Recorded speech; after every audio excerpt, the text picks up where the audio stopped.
없고 함께하는 자가 아무도 없느냐 하니 다윗이 제사장 아히멜렉에게 이르되 왕이 내게 이를 명령하고 이르시기를 내가 너를 보내는 것과 내게 명령한 일은 아무것도 사람에게 알리지 말라 하시기로 내가 나의 소년들을 기려 이러한 곳으로 오라고 말하였나이다. 이제 당신의 수중에 무엇이 있나이까? 떡 5덩이나 무엇이나 있는 대로 내 손에 주소서 하니 제사장이 다윗에게 대답하여 이르되 보통 떡은 내 수중에 없으나 거룩한 떡은 있나니 그 소년들이 여자를 가까이만 하지 아니하였으며 주리라 하는지라. 다윗이 제사장에게 대답하여 이르되 우리가 참으로 3일 동안이나 여자를 가까이 하지 아니하였나이다.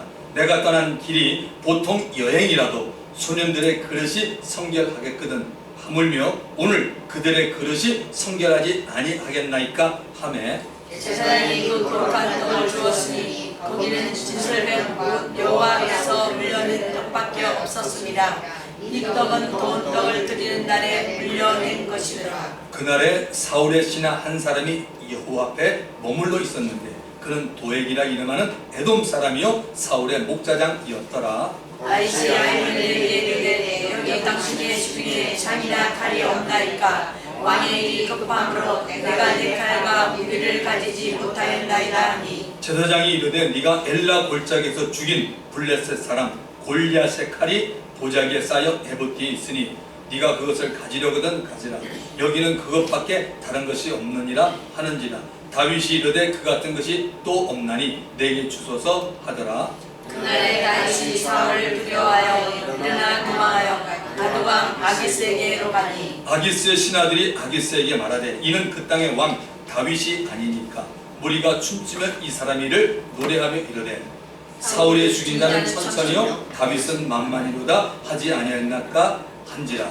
다윗이 이 말을 그의 마음에 두고 아두방 아기스를 심히 두려워하여 그들 앞에서 그의 행동을 변하여 미친 체하고 대문짝에 그적거리며 침을 수염에 흘리며 아기스가 그의 신하에게 이르되 너희도 보노라 이 사람이 미치광이로다 어찌하여 그를 내게로 데려왔느냐. 15절 다 같이 읽습니다. 내게 미치광이가 부족하여서 너희가 이 자를 데려다가 내 앞에서 미친 짓을 하게 하느냐. 이 자가 어찌 내 집에 들어오겠느냐 하니라. 아멘. 자, 오늘의 말씀의 제목은 사울을 피해 도망 다니는 다윗입니다.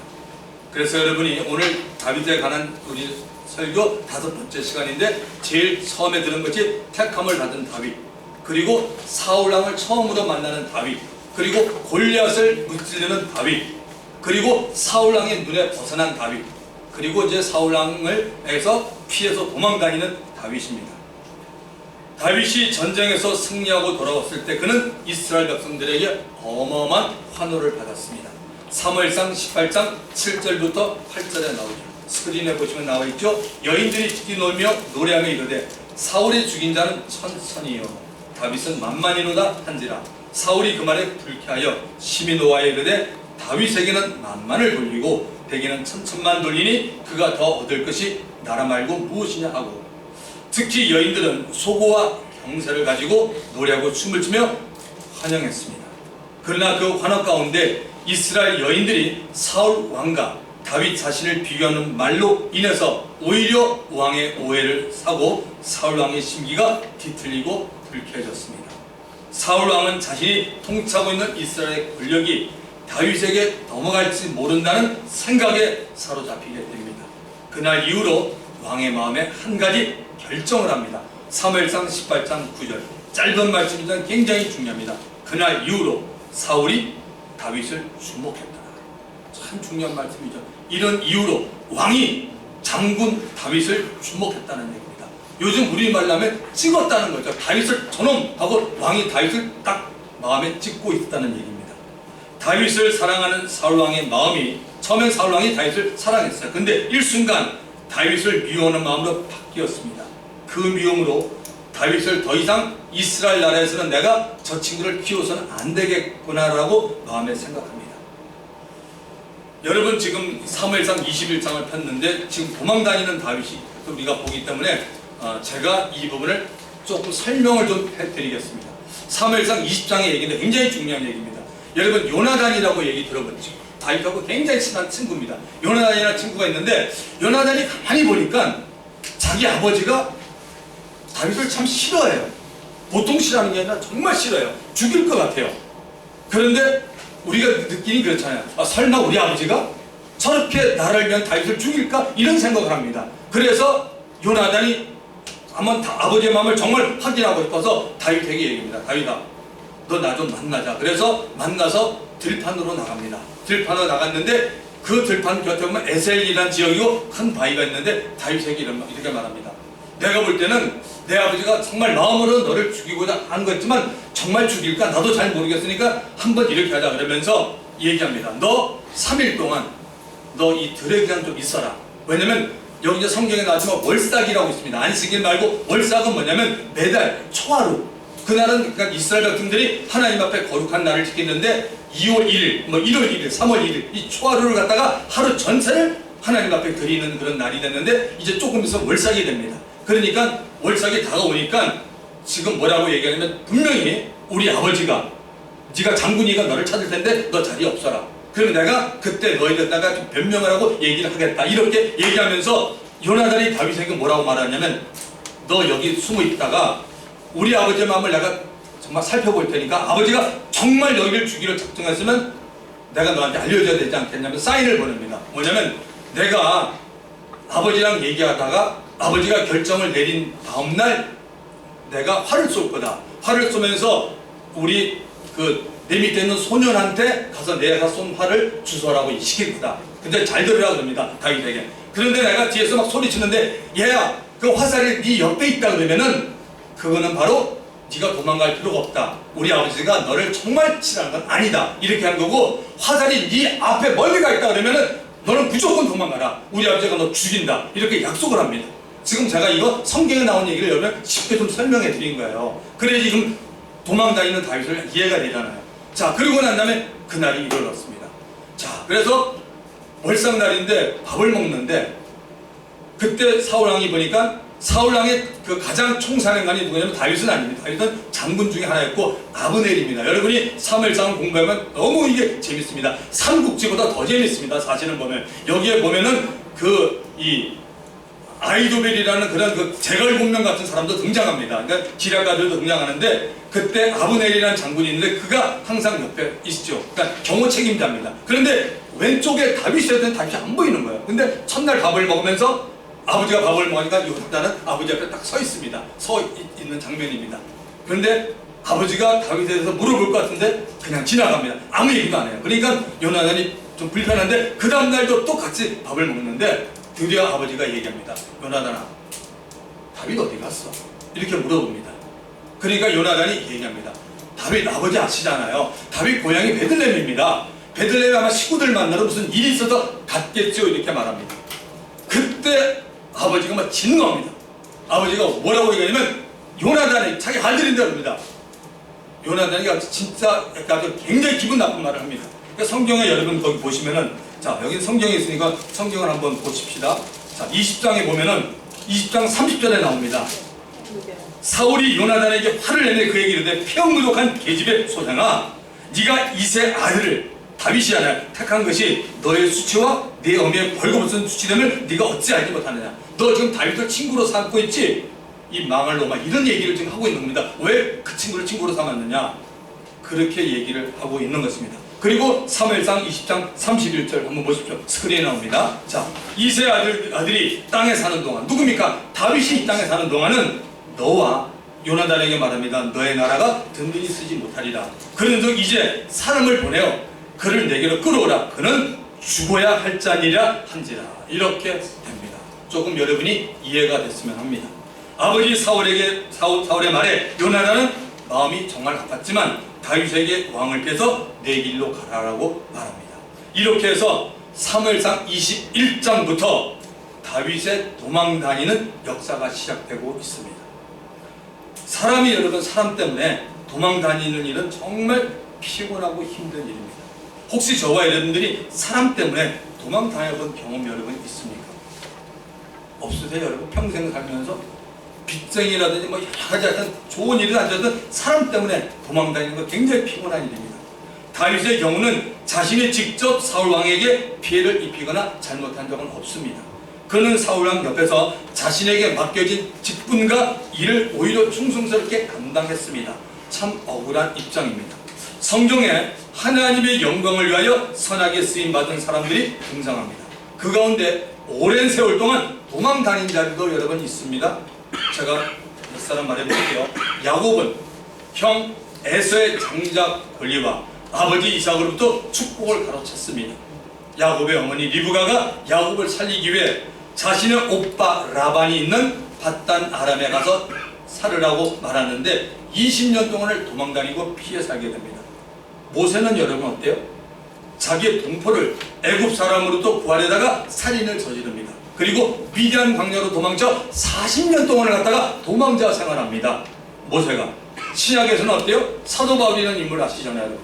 여러분이 고린도 지금 후서를 공부하고 계시고 사도행전을 공부했다면 바울이 어떤 인물인지 알잖아요. 그가 복음 전하다가 여러 차례 핍박을 받고 도망 다니기도 합니다. 예수님은 여러분 어때요? 예수님 여러분 도망 다닌 거 아세요? 자, 이제 성경 구절이 나옵니다. 예수님도 자신이 자란 고향 나사렛 회당에서 복음 전하고 있었는데 듣고 있던 사람들이 화가 나서 이런 행동을 합니다. 누가복음 4장 29절 30절 보십시오. 일어나 동네 밖으로 쫓아내요. 예수님을 쫓아냅니다. 그 동네가 건설된 산 낭떠러지까지 끌고 가서 낭떠러지에서 예수를 떨어뜨려 죽이려고 합니다. 밀쳐 떨어뜨리고 다돼 예수께서 그들 가운데로 지나서 가십니다. 이게 성경 말씀이에요, 여러분. 예수님도 도망을 갔다는 얘기죠. 예수님은 복음을 받아들이지 않는 동네에서는 지체하지 않고 다른 동네로 가 복음을 전했습니다. 도망에 대해서 말하면 아마 그 중에 으뜸이 누구냐면 다윗입니다. 도망? 여러분 오늘 이거 말씀 잘 듣고 정말 이제 다윗에 대해서 몇 가지는 알아야 돼요. 도망하면 다윗을 따라갈 자가 없어요. 도망의 1인자입니다. 왜냐하면 다윗의 도망 다닌 얘기가 성경 오늘 여러분이 펼친 사무엘상 21장부터 사무엘상 끝까지 나오는 게 도망자 생활이에요. 그걸로 끝나는 게 아니라 거기다가 나중에 사울 왕이 죽습니다. 그리고 다윗이 왕이 된 후에 다윗의 아들 어느 날 압살롬이 반역합니다. 그래서 다윗이 예루살렘 성을 떠나서 다른 지역으로 피신 도망 또 갑니다. 이 얘기가 사무엘하 16장부터 19장까지 기록되어 있습니다. 도망자 다윗이라도 불러도 좋을 만큼 다윗은 도망을 오랜 세월 동안 다니게 됩니다. 선한 일이든 악한 일이든 도망 다니는 자체는 정말 어때요? 사람을 피곤하게 만드는 일입니다. 다윗이 도망 다니는 일에는 하나님의 허락과 뜻이 숨어 있음을 성경을 통해서 우리는 발견할 수가 있습니다. 자, 이제 본문 1절을 가보겠습니다. 다윗이 노베 가서 제사장 아히멜렉에게 이르니 아히멜렉이 떨며 다윗을 영접하여 그에게 이르되 어찌하여 네가 홀로 있고 함께하는 자가 아무도 없느냐 하니 다윗이 제일 먼저 도망 피신을 간 것은 예루살렘 북동쪽에 위치한 높이라는 작은 성읍이었습니다. 다윗이 자기를 따르는 용사들과 도망을 가다 보니 너무나 배가 고파서 제사장 아히멜렉을 찾아갑니다. 아히멜렉이 다윗에게 어찌하여 다윗아 너 홀로 있고 함께하는 자가 없느냐라고 물어봅니다. 다윗은 워낙 유능한 장수라 제사장 아히멜렉에게도 이미 다윗에 대한 평판이 나 있었습니다. 다윗은 사울 왕으로부터 특별한 명령을 받은 것처럼 둘러대면서 부하들은 조금 후에 어디에서 만나기로 했습니다라고 하고 지금은 저 혼자 있습니다라고 제사장 아히멜렉에게 말합니다. 자, 3절을 보십시오. 이제 당신의 수중에 무엇이 있나이까? 떡 5덩이나 무엇이나 있는 대로 내 손에 주소도 하니. 다윗이 골리앗을 물리칠 때 물맷돌이 5개였어요. 여기도 또 5이나 나오는데 이번에도 제가 넘어갈게요. 다음번에 언제 시간 있을 때 이 5에 대해서 좀 정확히 얘기할게요. 일단 여러분은 다는 아니지만 많은 경우에 5은 뭐냐? 그레이스, 은혜라는 것을 꼭 기억하세요. 하나님의 은혜라는 얘기입니다. 다윗이 얼마나 배가 고팠으면 제사장에게 당신에게 하나님의 은혜가 있으면 우리에게 좀 먹을 것 좀 달라. 하나님 은혜 가운데 좀 우리를 갖다 보살피고 충분하게 좀 먹여달라는 이런 얘기를 한 거인 겁니다. 자, 사랑하는 성도 여러분, 정말 배가 고팠던 적이 있습니까? 요즘 청년들은 제가 잘 모르겠지만 저도 배가 고픈 적이 있어요. 목회하기 전에도. 한국이 옛날에 참 가난했잖아요. 아마 우리 제 또래 되신 우리 성도님들은 정말 이해할 겁니다. 권사님들은 아시잖아요. 우리 배고픈 적이 정말 있었어요. 한두 끼 안 먹은 것이 아니고 먹을 것이 없어서 며칠 음식을 먹지 못한 적이 있어 보았냐라는 겁니다. 요즘은 어때요? 먹을 것이 있어도 오히려 덜 먹습니다. 다이어트를 해서 몸을 아주 날씬하게 만들려고 애를 씁니다. 대개 여러분 40대가 되면 음식에 조심하기 시작합니다. 또 어떤 사람은 아예 그냥 20대부터 건강을 챙기는 사람도 있습니다. 성인병을 예방하기 위해서 기름진 음식, 탄 음식, 조미료가 들어간 음식은 먹지 않습니다. 밥도 흰밥은 먹지 않고 현미나 잡곡밥을 먹습니다. 저도 이번에 미국 가니까요, 우리 애들이, 두 아들이 다 흰밥을 안 먹더라고요. 야, 아빠 흰밥 좀 먹어야겠다. 그래서 다 애들 뭐 흰밥 안 먹고 잡곡밥을 먹겠더라고요. 그러나 먹을 것이 없어 거의 아사 직전에 가면 무엇인지 주는 건 다 먹고 맛있는 거 아니에요? 진짜 우리가 그 정도까지 가보자. 아무거나 주면 돼요. 그냥 맛있어요. 무엇인지 주는 것을 먹지 않았다는 것은 죽을 정도로 배가 고파 본 경험이 없다는 것입니다. 자, 성경은 우리들에게 두 가지 양식이 있다는 거 여러분 아시죠? 방금 제가 말한 육신의 양식, 먹는 이런 양식이 있습니다. 오늘도 우리가 친교 시간에 또 먹어야 되잖아요. 오늘 여성교에서 뭘 차린지는 모르겠지만 우리 오늘 친교 시간에 우리 먹어야 됩니다. 자, 그 다음에 하나가 뭐죠? 영의 양식. 이게 굉장히 중요하죠. 영의 양식은 뭐죠? 하나님의 말씀. 워러브가 하나님의 말씀입니다. 신명기 8장 3절에 말합니다. 너를, 자 스크린을 보십시오. 너를 낮추시며 너로 줄이게 하시며 또 너도 알지 못하며 내 조상들도 알지 못하던 만나를 너에게 먹이신 것은 사람이 뭐요? 떡으로만 사는 것이 아니고 이 떡은 음식입니다. 사람이 육신의 음식으로만 사는 것이 아니고 여호와의 입에서 나오는 모든 뭐요? 말씀으로 사는 줄을 알게 하려 하심이라고 분명히 말합니다. 하나님이 택한 이스라엘 백성들은 광야 40년 동안 하루도 그러지 않고 매일 하늘에서 떨어지는 만나를 먹었습니다. 만나를 먹은 대상은 어린 아이로부터 시작해서 노인들까지 전부입니다. 남녀 모두가 먹었습니다. 하나님이 그들에게 만나를 먹이신 이유는 그들로 하여금 사람이 육체를 보존하기 위한 음식만 먹는 것이 아니고 너희들의 영을 보존하기 위한 영의 음식 곧 하나님의 말씀을 먹어야 함을 알려주기 위한 것입니다. 예수를 믿는 우리들은 영적으로 누구예요? 이스라엘 사람들입니다. 영적으로. 혈통으로 우리들은 이스라엘 사람이 분명히 아닙니다. 우리는 한국 사람입니다. 그러나 영적으로 예수를 믿고 구원받은 하나님이 택한 이스라엘 사람입니다. 예수님이 오시기 전까지 구약에 살았던 이스라엘 백성들 가운데는 메시아 그리스도가 오실 것을 믿고 하나님 앞에 제사 드렸던 자는 다 구원을 받았습니다. 2000년 전에 예수가 이 세상에 오셔서 십자가에 죽으시고 죽은 자 가운데 부활하심으로 예수 자신이 하나님의 아들 메시아 그리스도임이 입증되었습니다. 그래서 예수님이 온 후에는 유대인이나 이방인이나 누구든지 예수를 믿어야 구원을 얻고 하나님의 자녀가 되는 권세를 얻었습니다. 여러분 요한복음 1장 12, 13절 정말 자세하게 잘 알아야 됩니다. 제가 이번에 여러분들에게 성경 말씀 거의 2절 혹은 석절을 줬어요. 정말 한 절만 외우지 말고 그것을 알면은 이것을 꼭 암송해야 될 이유를 여러분에게 줬어요. 요한복음 1장 12, 13절 뭐라고 말합니까? 자세히 보십시오. 영접하는 자, 곧 그 이름을 믿는 자들에게는 하나님의 자녀가 되는 권세를 줬어요. 사람들 거기도 끝나요. 그 뒤가 훨씬 중. 설명, 이는 이거 왜 이렇게 되냐? 혈통이나 육종으로 사람의 뜻으로 나지 않았다는 거죠. 오직 하나님께로부터 난 자들이야. 할렐루야. 예수를 영접하는 자는 사람의 생각과 뜻으로 영접하지 않은 것입니다. 하나님의 의에 죄로 죽어 있던 영이 살아난 자라는 것입니다.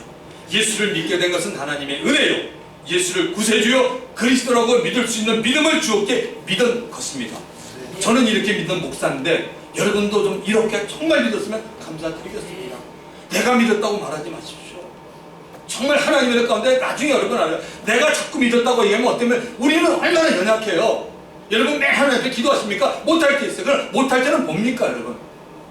우리 가정에 시련이 있어요. 정말 황당한 일도 많이 생겨요. 살다 보면 우리 집에 왜 이런 일이 생겨? 원통하고 막 정말 힘들 때가 많아요. 그때 우리를 위하는 게 하나님의 말씀이에요. 내가 뭐를 잘해서 내가 헤븐 가는 게 아닙니다 여러분. 아멘. 우리가 예수 믿게 되는 그게 가보는 은혜잖아요. 그리고 우리가 삶 가운데 어렵고 힘든 게 올 때 때로는 우리가 몰라요. 저도 목회하면서요 어릴 때 제가 어떻게 해야 몰라요. 저 정말 모릅니다. 그런데 지나다 보면 하나님이 분명히 하십니다. 종아, 너 작년에 있던 그 일 이거야. 아 주님 감사합니다. 그러니까 여러분 절대 성급하게 하지 마십시오. 여러분 하나님이 만약에 사랑이라는 단어를 빼고 이게 원고 없는 얘기 한번 들어보세요. 하나님 여러분 거룩한 분 아시잖아요. 만약에 하나님이 거룩으로 이 땅에 우리 인생에 가면 삶을 살아가는 사람 한 명 없어요. 대한민국 다 죽어요. 하나님의 거룩을 비춰주면 인간은 다 죽게 돼 있어요. 제가 성경을 통해서 알게 된 사실이에요. 하나님 그만큼 거룩한 분이에요. 다 죽어요. 그런데 뭐예요? 그분은 뭐예요? 국률과 사랑했잖아요, 여러분. 아멘. 그래서 우리를 살린 겁니다. 그 땅 누굽니까? 하나님 아들 예수님이 저와 여러분을 위해서 십자가에서 피 흘리고 고난받고 죽었잖아요. 이것 때문에 우리가 살 수 있는 거예요. 우리가 예수를 믿으면서도 가끔 가다 보면 우리가 정말 내가 뭐 잘났고 그건 버려야 돼요. 저는 하나님께 정말 다시 한번 감사를 드립니다. 여러분을 만난 게 감사드리고요. 많은 사람보다도 제가 능력이 없는 목사니까 하나님께서 그냥 적당히 수를 주신 것 같아요. 저는 여러분 한 분 한 분이 일당 백일당 천이 되기를 바랍니다. 이왕 예수 믿는 것 정말 하나님의 말씀 안에서 정확하게 예수 믿는 복된 그리스도인이 되기를 바랍니다. 이게 성경이 말하고 있습니다. 사람 말 듣지 마십시오. 하나님의 말씀에 있냐 없냐 이게 중요한 거예요. 그래서 우리가 정말 복된 그리스도인이 되어야 된다는 것입니다. 하은이는 지금 오는 거 할렐루야. 얼굴 보니까 반갑다. 자, 그래서 여러분 요한복음 1장 12, 13절의 말씀이 이렇게 중요한 겁니다. 자, 이스라엘 사람들이 광야에서 만나를 먹었습니다. 예수를 믿는 사람들이라면 광야 같은 지금 우리가 이 세상에 살고 있습니다. 예외 없이 뭘 먹어야 돼요? 하나님의 말씀을 먹어야 합니다. 거듭난 지 얼마 되지 않은 사람은 누구든지 영적으로 갓난아이여 어린아이 같습니다. 갓난아이는 밥 대신 뭐를 먹어요? 어머니 모유 아니면 우유를 먹습니다. 소화를 시키지 못하기 때문입니다. 우유는 말씀의 기초를 말합니다. 저와 여러분들의 영적 수준은 지금 어디에 와 있습니까? 어린아이입니까? 청년, 장년입니까? 아직 어린아이라면 말씀의 기초를 먹어야 합니다. 어린아이에서 벗어났다면 우유보다는 밥을 먹는 게 좋습니다. 밥은 하나님의 말씀의 기초를 다진 사람들이 먹는 게 밥입니다. 단단하고 딱딱한 하나님의 말씀을 밥이라고 말합니다. 성도 여러분, 영의 양식을 정말 못 먹어서 영적으로 배고픔을 느낀 적이 있었습니까? 저는 느낀 적이 있었다래지 그 사람이 정상이라고 말합니다. 저도 영적으로 배고픔을 느낄 때가 있습니다. 자, 4절 가보겠습니다. 제사장이 다윗에게 이르되 보통 떡은 내 수중에 없으나 거룩한 떡은 있나니 그 소년들이 여자를 가까이만 하지 아니했으면 주리라 하는지라. 아히멜렉이 다윗에게 일반적인 떡 없지만 보통 떡은 없지만 거룩한 떡이 있다고 합니다. 떡은 떡인데 뭐가 다르냐? 그 떡을 갖다가 거룩하게 했다라는 이 명칭을 받은 그런 떡은 있는데 그냥 보통 떡은 없다라고 말합니다. 그러면 거룩한 뜻이 무엇인지 우리가 떡이 무엇인지 알아야 되지 않습니까? 하나님이 애굽에서 나온 이스라엘 백성들에게 모세를 통하여 하나님의 이름이 거하는 집에 대해서 알려주었고 이 집을 설계하도록 설계도면을 주었습니다. 하나님의 집은 성막이라고 하는 거 여러분 아시죠? 성막 안에는 성소와 지성소로 구분이 됩니다. 성소는 하루에 제사장들이 2번 들어갑니다. 그래서 상번제라고 말합니다. 아침에 들어가고 저녁에 들어가고. 그래서 성도는 아침 저녁으로 기도를 해야 되는 것입니다. 제사장들은 하나님이 명하신 대로 성소 안에 든 기구들을 관리하고 거룩하게 보관합니다. 성소 그 안에는 3가지의 기구들이 있습니다. 12개의 떡을 진열해 놓은 테이블, 즉 떡상이라고 말합니다. 떡상을 마주보고 있고 등대가 있고 등대로부터 빛이 나와 성소 안을 비춰줍니다. 향을 피우고 향을 올라가게 하는 분향단이 성소와 지성소를 구분해 있는 휘장 바로 앞에 놓여 있습니다. 자, 거룩한 떡은 바로 떡상에 있는 진열된 떡을 말합니다. 안식일 다음 날, 안식일이 언제죠? 유대인들에게는 토요일이 안식일이에요. 그러니까 안식일 다음 날 떡상의 떡을 새로 바꾸고 그 떡을 다음 안식일까지 상에 둡니다. 그리고 떡상에서 나온 떡은 제사장이 먹는 제사장 몫이 됩니다. 제사장 아히멜렉이 자신이 먹어야 하는 거룩한 떡을 지금 눈앞에 있는 다윗에게 주겠다라고 말합니다. 그런데 이 떡을 일반 백성들이 먹을 수는 없지만 아히멜렉이 조건으로 다윗을 따라다니는 청년 용사들이, 청년 군인들이 여자를 가까이 하지 않으면 주겠다라고 말합니다.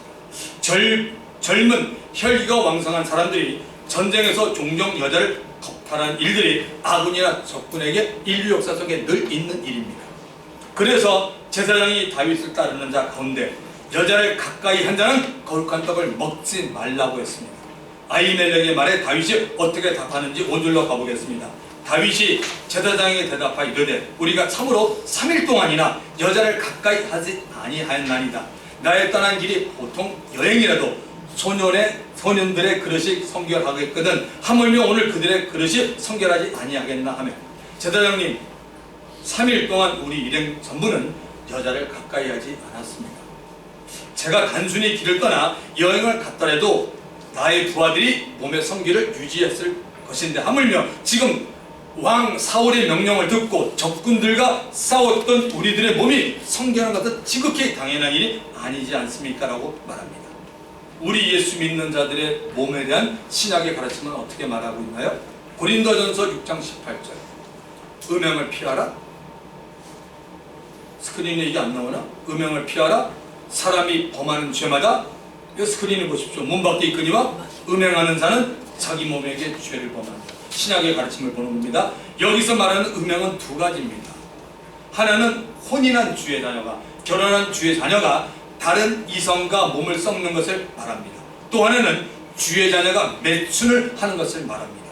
당시 고린도 교회는 성령의 영적인 은사가 많이 나타났지만 성령의 열매가 나타나지 않았습니다.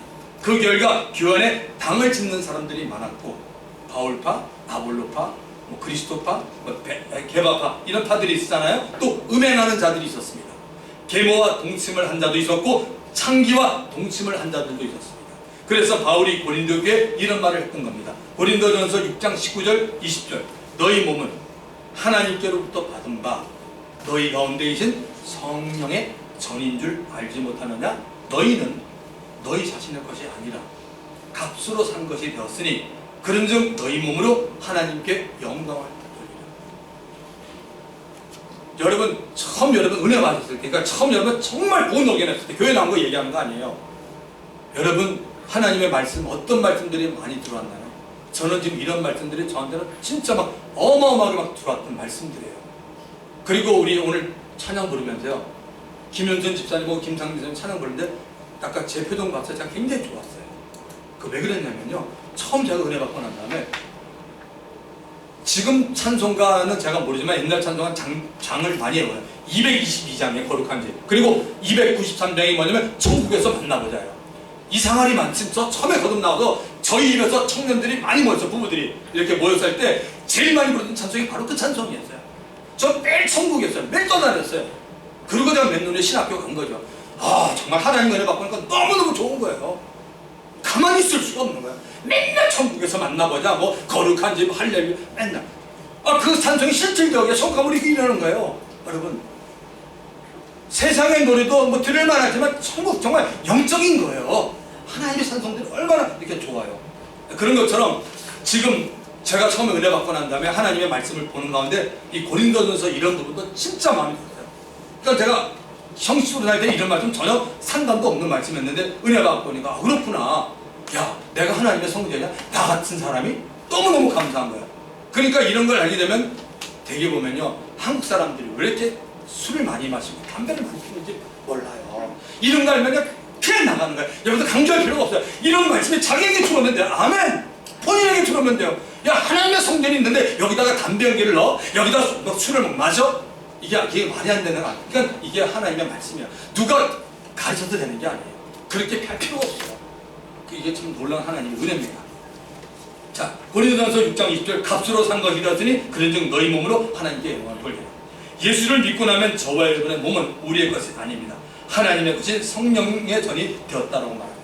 우리 옆 사람에게 말해봅시다. 당신은 하나님의 성전이요. 얘기해보십시오. 당신은 하나님의 성전입니다. 아멘.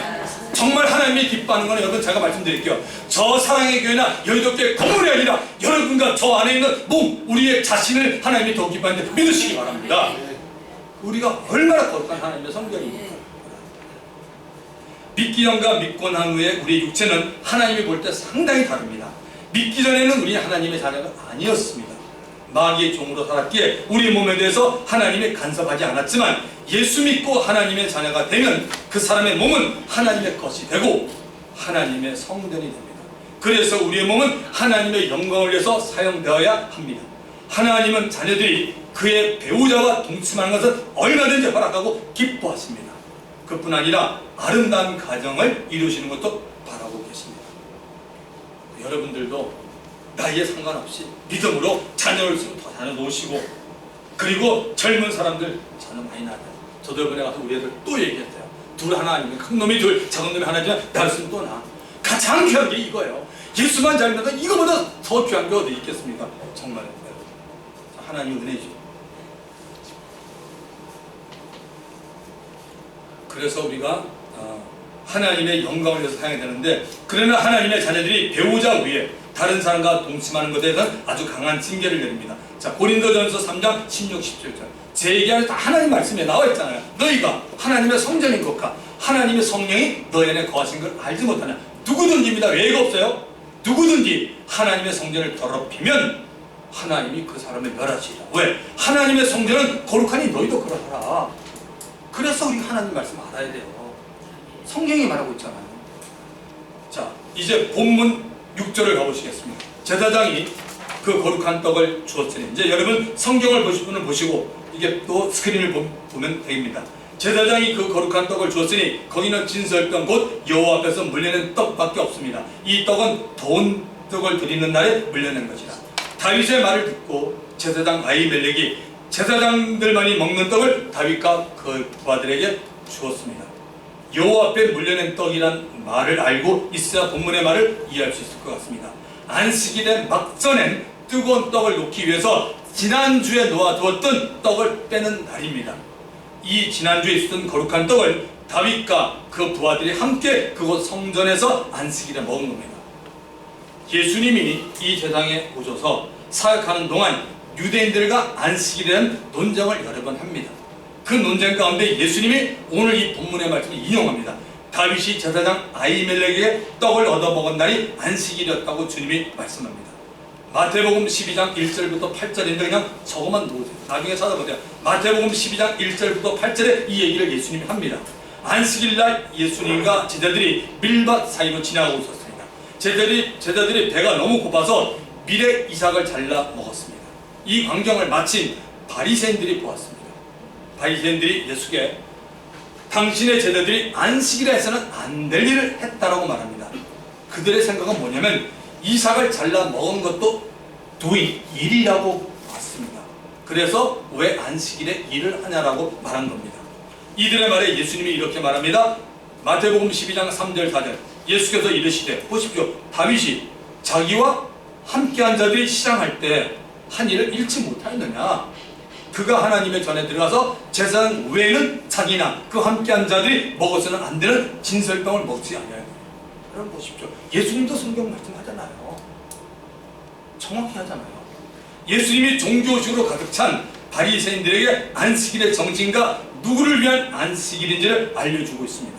성경에는 안식일에 음식을 먹지 말라 하지 않았습니다. 금식하는 날이 아닙니다.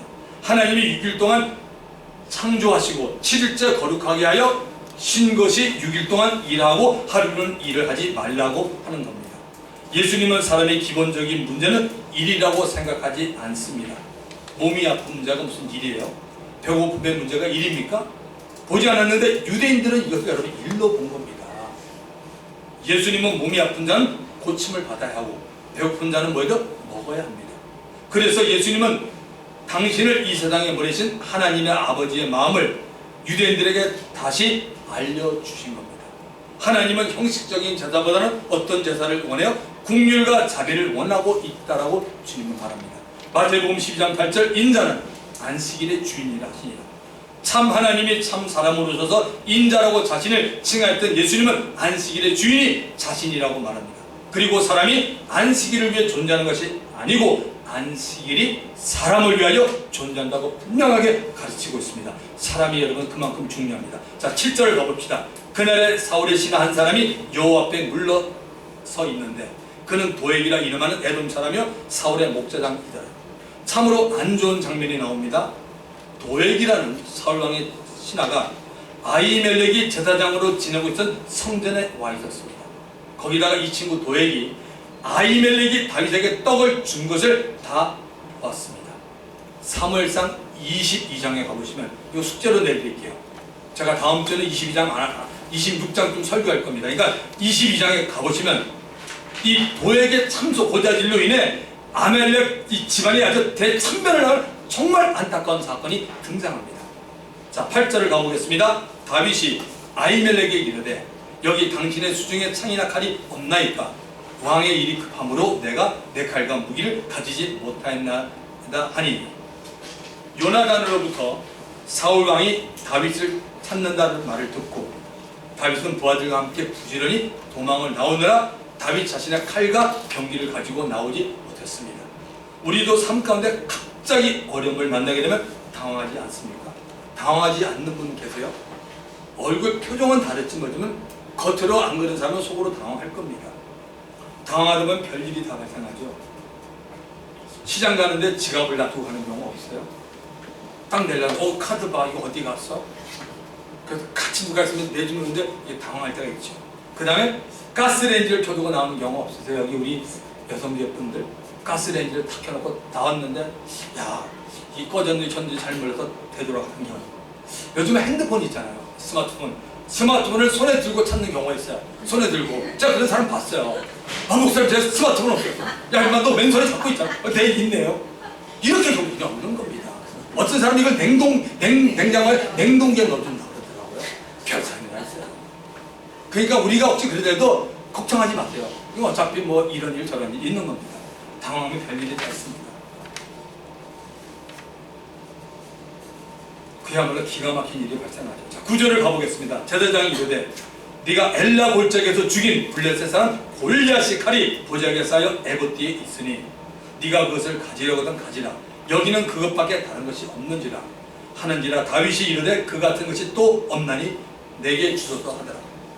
전에 다윗이 물맷돌로 골리앗의 이마를 맞춰 땅에 엎드러지게 만들었습니다. 그리고 달려가서 골리앗이 차고 있는 칼을 다윗이 잡아서 그 칼로 골리앗의 목을 베입니다. 그런데 그 골리앗의 칼이 놀랍게도 제사장 아히멜렉이어서 지금 보관되어 있습니다. 여러분. 사울의 눈을 피해 도망을 가는 순간에 다윗은 칼을 들고 나오지 못했지만 하나님은 이미 다윗을 위해 골리앗의 칼을 아히멜렉에게 맡겨놓은 겁니다. 그래서 저와 여러분 누구를 신뢰해야 돼요? 하나님 정말 신뢰하십시오. 살아보세요. 인정 알잖아요, 여러분. 우리가 놓친 거 하나님이 다 챙겨줘요. 근데 뭐예요? 정확한 건 뭐예요? 하나님을 사랑하는 마음이 있어야 돼요. 다윗처럼. 그거 있으면 걱정하지 마세요. 우리 기도 못할 때 있어, 말씀 못 볼 때 있어, 찬양 못할 때 있어. 그렇지만 내 삶이 일어나는 거 주님이 책임지십니다. 할렐루야. 네. 엄청난 일을 지금 하시잖아요. 다윗의 골리앗의 칼이 여기 등장하지 않습니까? 하나님이 자신이 택한 다윗을 끝까지 지켜주는 모습을 볼 수 있습니다. 우리 각 사람도 하나님이 택해서 예수 믿게 해주었습니다. 그러면 우리들도 하나님이 끝까지 지켜줄 걸 믿으시기 바랍니다. 빌립보서 1장 6절에 성경에 나와요. 빌립보서 1장 6절. 네, 빌립보서 1장 6절. 너희 안에 착한 일을 시작하신 이가 그리스도 예수의 날까지 우리 이루실 줄 우리는 확신한다. 맞잖아요. 우리 안에서 착한 일을 시작한 이가 누구예요? 하나님 아버지예요. 아버지가 그리스도 예수의 날까지가 뭡니까? 둘 중에 하나. 우리가 이 땅에 삶을 마치고 주님 앞에 가든지 주님이 다시 재림하는 그날까지 이룰 줄 확신한다. 우리의 신앙을 지켜준다는 거 아닙니까? 아멘. 이런 말씀을 믿어야 돼요, 여러분. 얼마나 기가 막힙니까? 이 말씀을 믿는 거죠. 그러니까 우리가 하나님이 나를 지킨다. 자꾸 하나님 얘기를 하세요. 대화 가운데 주님이 지킨다. 그러면 정말 주님이 지켜주자. 네가 시인한 대로 고백한 대로. 근데 주님은 없고 맨날 뭐 내가 어려워. 내가 항상 내가 주인 되지 마십시오. 어려울 때 하나님 도움이 없어요, 여러분. 너는 맨날 너만 찾았지 않니? 우리는 그냥 하나님을 찾으시면 됩니다. 10절을 가보면 그날의 다윗이 사울을 두려워하여 일어나 도망하여 가드왕 아기스에게로 가요. 이제 재미있는 장면이 등장합니다. 정말 다윗의 사회를 두려운 것을 알 수 있습니다. 사실은 다윗이 사울이 왕위에 그 갖고 있는 권력을 더 무서워한 겁니다. 1대1로 여러분 한번 생각해보세요. 다윗과 사울이 1대1로 싸우면 누가요? 저는 다윗이 이긴다고 봅니다. 왜? 골리앗을 이겼잖아요. 그런데 다윗이 사울 왕을 왜 패요? 그가 가진 권력, 이스라엘 전체를 움직이는 그 권력이 있잖아요. 대통령이 그런 거 아닙니까? 트럼프는 지금 미국 그렇고 한국에도 지금 뭐 여러분 아시잖아요. 대통령은 그만한 그런 권력이 있습니다. 그래서 다윗이 그 권력 때문에 사실은 두려워합니다. 근데 얼마나 다윗이 사울 왕을 두려웠으면 이스라엘 적군인 블레셋 도시 가운데 하나인 가드로 도망갑니다. 다윗의 심중에 이렇게 생각합니다. 혹시 가드왕 아기스에게 들어가서 자신을 내가 좀 숨기고 살면 괜찮을지 모른다고 생각을 한 것입니다. 자, 이 얘기가 흥미진진해집니다. 11절을 가보십시오. 아기스 신하들이 아기스에게 말하되 이는 그 땅의 왕 다윗이 아니니까 무리가 춤추며 이 사람의 일을 노래하여 이르되 사울의 죽인 자는 천천히요 다윗은 만만이로다 하지 아니하였나이까 한지라. 다윗은 자신을 모를 줄 알고 적들이 살고 있는 가드 땅에 들어왔는데 가드 왕의 신하들이 벌써 다윗에 대해서 너무나 잘 알고 있었습니다. 이스라엘 여자들이 전쟁에서 돌아온 다윗에게 불렀던 노래가 마치 유행가처럼 다른 나라에도 퍼져나가고 있었습니다. 마치 우리 한국의 노래 지금 K-팝이 여러 나라에 들어가 그 나라 사람들이 우리나라의 노래를 배우고 부르는 것 같은 상황입니다.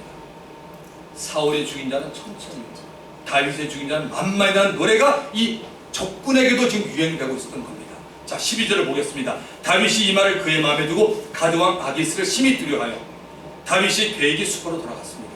처음부터 하나님을 더 의지했더라면 좋았을 것인데 담대했던 다윗이 인간적인 꾀를 내고 그 꾀대로 일이 전개되지 못하자 다윗은 더 분수가 되었습니다. 거기다가 두려움은 계속 증가되고 있는 상황이 됩니다. 잠언서 29장 25절 이거 필수입니다. 부진장 제가 여기 이 말씀 많이 했어요.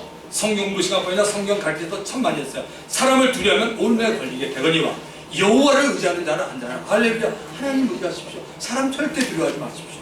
정말 기가 막힌 하나님의 말씀입니다. 다윗이 사람을 두려워했던 적이 없었던 사람이었습니다. 이스라엘 왕 사울을 비롯해서 모든 이스라엘 군인들이 40일 동안 골리앗 앞에서 벌벌 떨고 있을 때도 다윗이 만군의 여호와 이름으로 의지하고 담대히 나서 블레셋 거인 골리앗을 물리칩니다. 그런 다윗이 지금은 사울을 두려워하여 피해서 가드에 갔는데 거기서 자신의 정체가 탄로가 나자 아기스 왕을 심히 두려워합니다. 사랑하는 성도 여러분, 신앙에는 장사가 없습니다. 늘 주님을 의지하시기 바랍니다.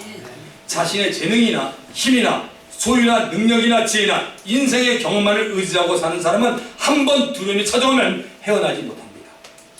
다윗이 사울왕을 피하여 나온 때부터 다윗 자신을 믿고 따라 나온 부하들에게 실망 주지 않기 위해 하나님보다 자기 자신의 능력과 지혜를 더 의지하고 과시했는지는 모르겠습니다. 위기에 몰린 다윗의 지혜가 무엇이었습니까? 제사장에게 거짓말을 해서 배고픈 배를 채웠습니다. 거짓말로 인해 위기를 벗어나는 것은 잠깐입니다. 결과적으로 거짓말은 두려움을 가져다 주었습니다. 다윗은 자신을 죽이려는 사람들을 두려워하기 시작했고 계속 두려움은 더 커져갔습니다. 하나님을 더 의지했다면 거짓말하지 않아도 되었고 더 안전할 수 있는데 말입니다. 이제 다윗이 어떻게 이 상황을 모면하는지 살펴봅니다. 13절을 보십시오. 그들 앞에서 그의 행동을 변하여 미친 체하고 대문짝에 그적거리며 침을 쑤이며 흘리며 다윗이 즉흥적으로 연기를 하고 있습니다. 목숨을 구하기에 미친 강이 흔들을 합니다. 성도 여러분, 여러분은 이 광경에 대해서 어떻게 말하겠습니까? 일단 위기를 벗어나는 다윗의 연기에 여러분 이 박수를 보내시겠습니까? 아니면 하나님을 망신시킨다고 비난을 하겠습니까? 글쎄, 박수를 보내기가 어렵더라도 비난하지는 않는 것이 좋을 것 같습니다. 다윗은 언젠가 자신이 유다와 이스라엘 왕이 될 것을 믿음으로 보고 있었던 사람입니다. 이 다윗의 미친 행동에 대해서 적의 왕 아기스가 어떻게 말하는지 보겠습니다. 14절 보십시오. 아기스가 그의 신하에게 이르되 너희도 보리와 이 사람이 미치 광이로다. 어찌하여 그를 내게로 데려왔느냐. 아기스의 눈에는 다윗이 정말 미친 자로 보였습니다. 간질병을 가지고 있는 사람을 보신 적이 여러분 있습니까? 그들의 행동이 갑자기 이상해지면서 자신이 컨트롤할 수 없게 됩니다. 입에 거품을 내고 뒤로 벌렁 나자빠지면서 눈동자가 없어지고 흰자위만 남습니다. 그리고 무척 괴로워합니다. 아마 아기스가 다윗을 여러 종류의 병을 가진 자로 보지 않았나, 이런 종류의 병을 가진 자로 보지 않았나 생각이 됩니다. 갑자기 다윗의 행동이 변하여 완전히 정상인이 할 수 없는 행동을 하고 있었기 때문입니다. 하나님이 다윗을 이 위기에서 벗어나기 위해서 다윗의 미친 행동을 본 것은 아닙니다. 오히려 적의 왕인 아기스의 눈을 감기게 해서 다윗이 미친 척하는 행동이 진짜처럼 보이게 한 것이라 보고 싶습니다. 마지막 15절을 봅시다. 내게 미치광이가 부족해서 너희가 이 자를 데려다가 내 앞에 미친 짓을 하게 하느냐. 이 자는 내가 어찌 내 집에 들어오게 하느냐. 아기스 왕은 비록 다윗이 적군이지만 훌륭한 장수임을 알고 있었는데 그의 미친 행동을 보고 다윗에 대한 존경심이 사라졌습니다. 사울 왕을 피해 달아나는 모습을 보고 어떤 연민을 가질 필요조차 없다라고 생각하고 부하들에게 이런 다윗이라면 내 집에 들어오지조차 못하게 하라고 말합니다. 말씀을 요약합니다. 사울을 피해 도망다니는 다윗이 오늘 우리에게 주는 교훈이 여러분 무엇입니까? 무엇을 오늘 말하고 있습니까? 세 가지입니다. 첫째는 도망다니는 일에도 하나님의 섭리와 간섭이 있음을 꼭 기억하시기 바랍니다. 억울함과 고난을 통해서 나를 연단시키는 하나님의 섭리를 발견해야 됩니다. 두 번째 뭡니까? 거짓말을 해서는 안 된다는 것입니다. 다윗이 보고품의 위기를 모면하기 위해 거짓말을 했지만 결코 바람직하지 못하다는 겁니다. 성경은 거짓을 미워하며 벌이라고 말하고 있습니다. 그리고 거짓의 영은 마귀의 영이라고 말합니다. 거짓말로 인해 다윗 자신과 자신의 부하들이 배고픔은 넘겼지만 하나님의 제사장들이 죽는 결과를 초래하게 되었습니다. 세 번째 마지막, 사람을 두려워서 안 된다는 가르침입니다. 사람을 두려면 그 사람의 눈치를 보고 취하고 정말 부끄러운 행동을 하게 됩니다. 어떤 상황이라도 담대히 하나님만 의지하는 저와 여러분이 되기를 주님의 이름으로 축원드립니다. 주님 한 번 부르고 통성이답니다. 주여! 아버지 하나님 감사합니다. 할렐루야 할렐루야. 오 자비로우신 주님 감사합니다. 하나님의 말씀 우리의 심령 가운데 있기 때문에 감사합니다. 믿음으로 쓰기를